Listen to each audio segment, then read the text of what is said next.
दोस्तों, अभी हम जहाँ हैं ये निधि वन है और ये जितने भी वृक्ष आप देख रहे हो ये रात में गोपियाँ बन जाती हैं और भगवान श्री कृष्ण यहाँ आते हैं और रास रचाते हैं।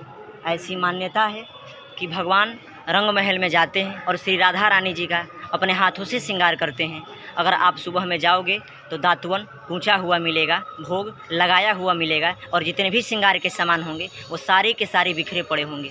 तो आप यहाँ पे साफ तौर पे जय दोस्तों, प्रेम से बोलिए श्री बांके बिहारी लाल की जय, राधे राधे।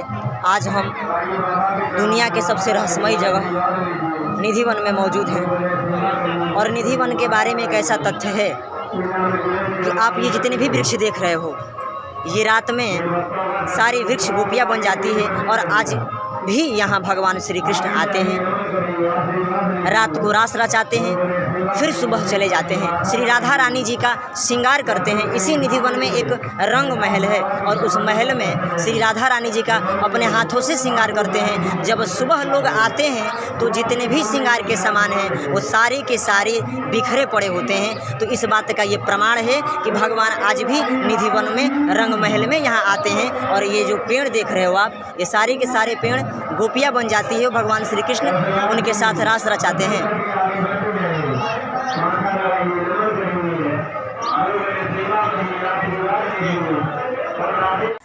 ये जो आप मेरे सामने वृक्ष देख रहे हैं ये सारे वृक्ष, ऐसी मान्यता है, ऐसा कहा जाता है कि भगवान श्री कृष्ण के जो 16,108 रानियां थी, निधि वन के अंदर 16,108 वृक्ष माने जाते हैं। और ये जो वृक्ष हैं ये दिन में वृक्ष रहते हैं लेकिन रात में ये गोपियाँ बन जाती हैं और भगवान श्री कृष्ण यहाँ आते हैं और यहाँ महारास रचाते हैं। तो भगवान का अगर आप दर्शन करना चाहते हो ना, कितने लोग ऐसे थे जिन्होंने कहा कि भाई मैं तो निधि वन में जाऊंगा, है ना, मैं तो निधि वन में जाऊंगा, भगवान की दर्शन करूंगा, भले मैं यहाँ रहूं या ना रहूं, मुझे भगवान के दर्शन तो हो जाएंगे। प्यारे, मैं आपको एक बात बताना चाहता हूँ कि भगवान में इतना तेज है, भगवान में इतना तेज है, उनके स्वरूप में इतना तेज है कि उनके स्वरूप को देख पाना हम जैसे इंसानों की बस की बात नहीं है। अगर कोई इंसान गलती से भी उस वन के अंदर रुक जाता है और भगवान की लीलाओं को दर्शन करना चाहता है, अगर गलती से भी उसने ये देख लिया, उसने यह दर्शन कर लिया, तो वो सुबह जो है यह घटना बताने के लायक नहीं रहेगा। बहुत सारे ऐसे लोग थे जिन्होंने प्रयास किया भगवान को देखने के लिए। बहुत सारे ऐसे लोग हैं जिन्होंने यह कहा कि नहीं नहीं, मुझे तो मेरे कान्हा जी का दर्शन करना ही है, सांवले सरकार का दर्शन करना ही है, ठाकुर जी महाराज का दर्शन करना है, श्याम सुंदर का एक बार दर्शन हो जाएंगे ना, भले मेरे प्राण इस शरीर से बाहर निकल जाएंगे ना, मुझे फर्क नहीं पड़ेगा, मुझे मेरे श्याम सुंदर का दर्शन चाहिए, मुझे बांके बिहारी का दर्शन चाहिए।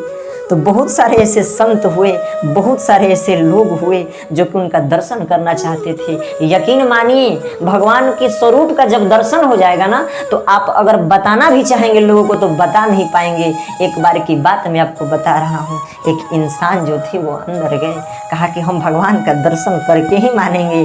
भगवान के स्वरूप का दर्शन हुआ और जैसे ही वो बाहर आए, गूंगे बहरे हो चुके थे। उनसे पूछा गया क्या देखा आपने? कुछ नहीं बोल रहे हैं, केवल हंसे जा रहे हैं, हंसे जा रहे हैं। भगवान की लीलाओं को देख करके एक बात आप समझ लीजिए कि भगवान को जब आप देखेंगे ना, ऐसा नहीं भगवान कहेंगे कि ये मेरे को देखोगे तो तुम जल जाओगे, ये हो जाओगे, गूंगे हो जाओगे, नहीं।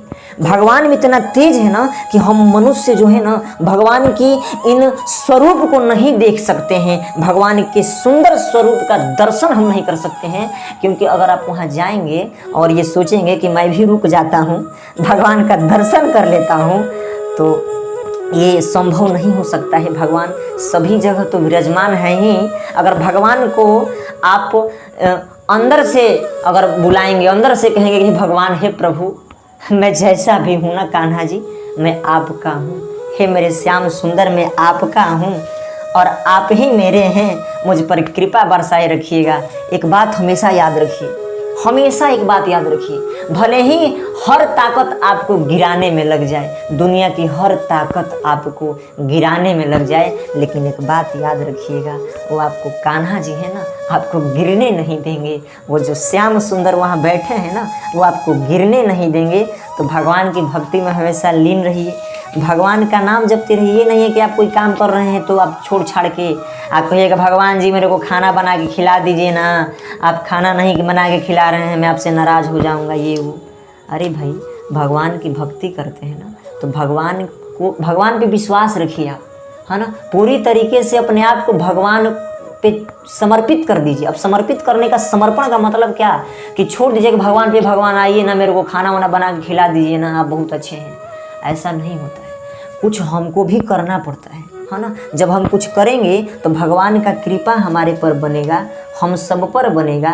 तो ये जो निधि वन जो आप मेरे सामने देख रहे हैं, यहाँ कौन क्या कब देख सकता है, ये कोई इंसान नहीं तय करता है, ये भगवान तय करते हैं। और जैसे ही शाम होता है शयन आरती के बाद, जैसे ही शाम को शयन आरती होता है, उस शयन आरती के बाद यहाँ जितने भी जानवर होते हैं, जीव होते हैं, बंदर होते हैं, कीड़े मकोड़े होते हैं, यहाँ तक कि चींटी, ये अपना रास्ता बदल लेती है। इंसान तो इंसान, जो जानवर है, जो बेजुबान भी जानवर है, वो अपना रास्ता बदल लेता है, यानी कि उस वन से, उस निधि वन से बाहर निकल जाता है ना। शाम को शयन आरती के बाद जितने भी जीव होते हैं, जितने भी बंदर होते हैं, है ना, जितने भी नाना प्रकार के जीव जंतु पंछियाँ होती हैं, वो बाहर निकल जाती हैं। और एक बात मैं आपको और बता देना चाहता हूँ कि वहाँ पे रात में जो कि लोग आस-पास रहते हैं, वो ऐसा बताते हैं कि रात में कभी कभी जो है भगवान श्री कृष्ण जी का जो बांसुरी है, वो बांसुरी का आवाज़ आता है। तो जब भी अगर आपको मौका मिले वृंदावन जाने का, तो जो ये निधि वन है ना, ये जो निधि वन है ना, इस निधि वन की पावन पवित्र धारा स्थल पर जरूर जाइएगा। और वहाँ जाकर के जो आपको अनुभूति मिलेगी ना, जो आपको ऐसा लगेगा कि भाई हम तो बहुत जगह गए हुए हैं, आपको लगेगा कि, लेकिन जब आप वहाँ जाइएगा ना, तो आपको जो वहाँ का अनुसरण होगा ना, जो वहाँ की दिव्य शक्ति होगी ना, उस शक्ति का अगर आप अनुभव कर पाइएगा तो आपको इतना बेहतर लगेगा। तो जब भी अगर आप वृंदावन जाएं तो निधि वन जरूर घूमें।